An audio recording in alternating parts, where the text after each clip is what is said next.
My name is Guy Micco. I was trained at UCSF in the 1970s. The best of times and a few problems as well, but a great place to be. I was there for both medical school and my residency in primary care internal medicine. Hello, Steve McPhee. Some of the best people on campus were there and are there now. I then moved myself to my dream city, Berkeley, where I was primary care doctor for years, during which time I became more and more involved with a small suite program called the UC Berkeley-UC San Francisco Joint Medical Program.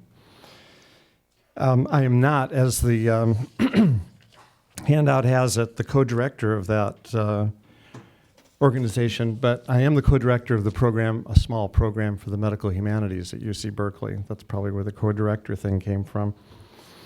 My main interests, like many of those strange people who are here tonight, happen to be in the realms of suffering, aging, old age, death. I don't know where I got that, probably Jesuit training in my youth.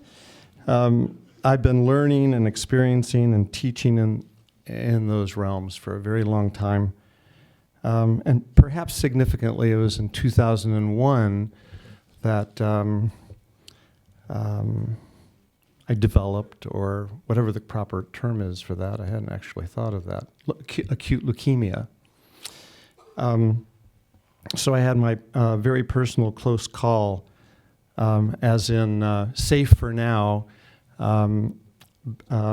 versus the you're out of here experience. It was a very close call over the course of some months in the hospital. Following this episode, I reluctantly left my primary care practice and continued to teach, but moved my practice into palliative care and hospice. I think I probably was headed there, but this hastened that move, this leukemic influence moved me a little quicker, I think, than I would have otherwise gone.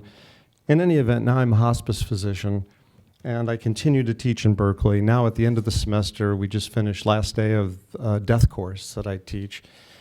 So I'm sort of steeped in this stuff.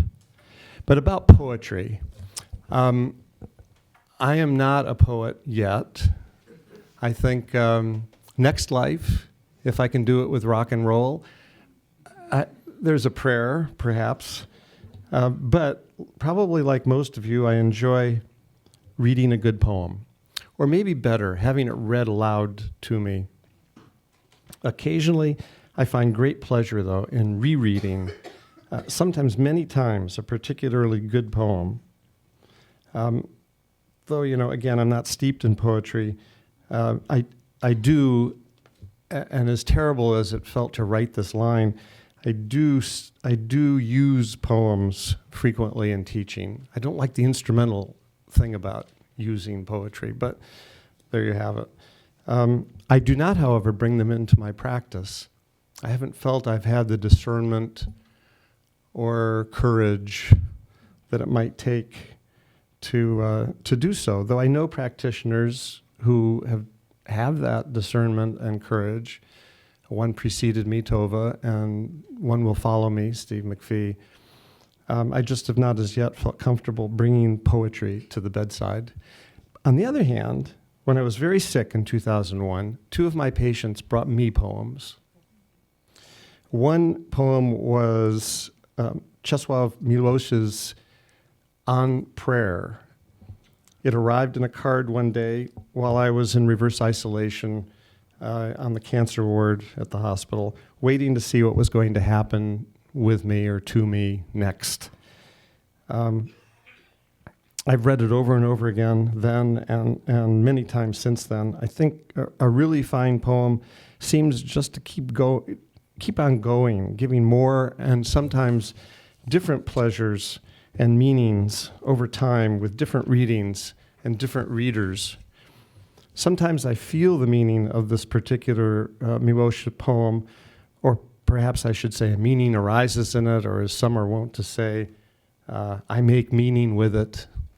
I've heard poets say this. I'm not sure what that means, but I sort of get the idea. Even though this poem is surely a non-religious poem, still the word prayer is evocative. I mean, I was raised Catholic, and as many of you likely know, once a Catholic, ... So let's see, it's a slightly difficult poem, I think, and this maybe is why it's lasted so long for me, but I'd like to call it up on here, if you can show me how to do it.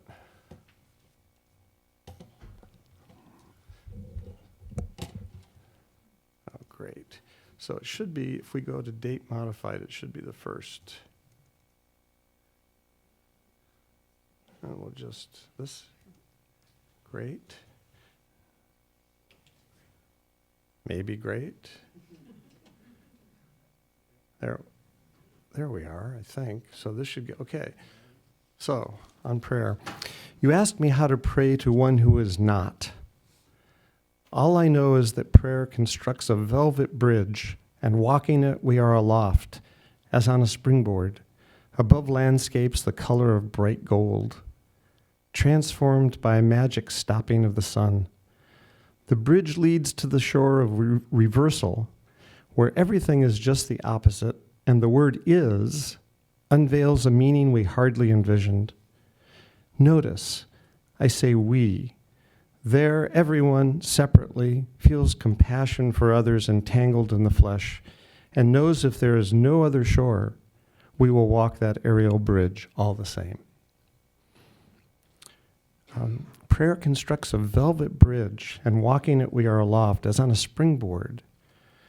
A bridge of velvet, nice, soft, comfortable, a place it's safe to be, but also a bridge that's a springboard.